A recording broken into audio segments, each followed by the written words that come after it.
ini motitarsalira nyatsime wankereke zengeza kumano kufundisa mache chitumbiza province bishop chakawa dinacho chokurera pamberi pamwari pamwe dzinozi masikati ano ndichati taurere kukwimidza rono chinoita mini semtomuda kwenguva aura zvisho matarusari aura zvisho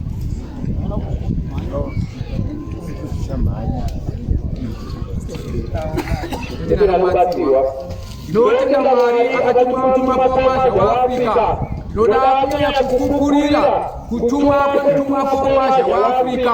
zvinova zviri zviratidzo zvakaita paupenyu hwangu izvakaitika kudai ndakanga ndabuda muchechi panguva yananga ndiri mukomana ndiri mudore ndikaenda kwaJohani Maranga ndikalorora ndiri ikoko ndikaita vakadzi vairi komana munina mhepo dzakasumuka kunetsana kukamuka kwazvo ndikatsvaga simba nezaka pamberi paMwari ndikanokwira mugomo rekunhengo kupocha ndichikumbira pamberi paMwari kuti andipe simba asi Mwari vakandipa chizauro mashure mekupenda tsanya kwe7 days ndikaoneswa ndichipita chikuru panguva mutumwa wako wakwana ndikaburuka ndikafamba muchinzira ndiri chizaro imoyo kuruboshwe rwakapinda Johani Marangi asi akaratidza kusada kundibatsira kana kugamuchira kuda kutambudzika kwangu ndikaramba ndichifamba nechekurudyi kwangu akakwina mutumwa Pamasha waAfrica ndikatya kusvika pasi sezvo ndandambotya Marangi asi mutumwa Pamasha waAfrica anga akafuka fuko yake nemagemenzi ake netsvimbo yake nemabhuku ake kuruoko rwake rworuboshwe akabatwa nenyota chaizvo akanditarisa akadaidzira achindifambisa mwanangu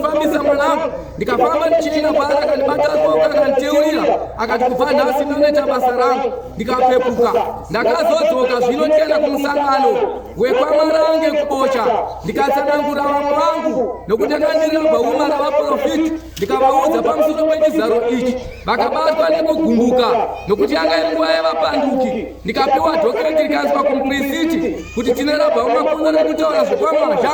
ari kupandukira inini ndikaredzwa kudara zvikanguzira chizaro ichi kuti chinorevei ndikatya kuchidudzira nokuti mweya mutsvene waindiudza tikangodudzira uri kubva wadzingwa muchechi asi vakandimanikidza nekuti vaiziva kuti pavaprofiti vava vainawo panguva iyoyo ndanga ndiri mumwe wavo vaigona kududzira zvizaro zvechechi ndikazadzwa nemweya mutsvene ndikadudzira chizaro chinhu chiti mweya mutsvene wati Johani Maranga wakatuma kuzivisa zvaizoitwa panguva inotevera mashure make mutumwa Pamasha waAfrica akazotuma akapiwa simba rokuparadza usatani pamusoro penyika yevapenyu nekuporesa vanorwara nekumutsa vakafa nekunatsa vana maperembudzi purisiti akati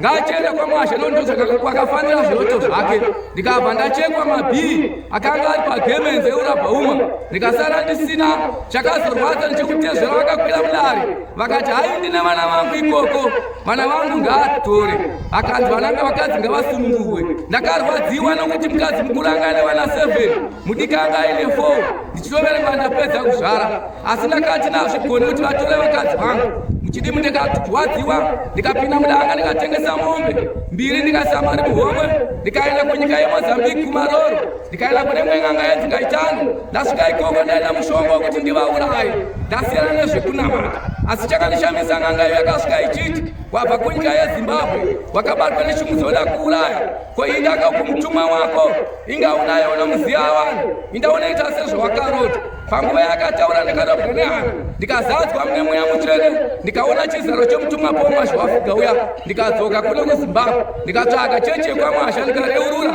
ndikasunungurwa ndikadzoka muchechi kusvikira pazuva ranhasi. Kudzai Jehovha.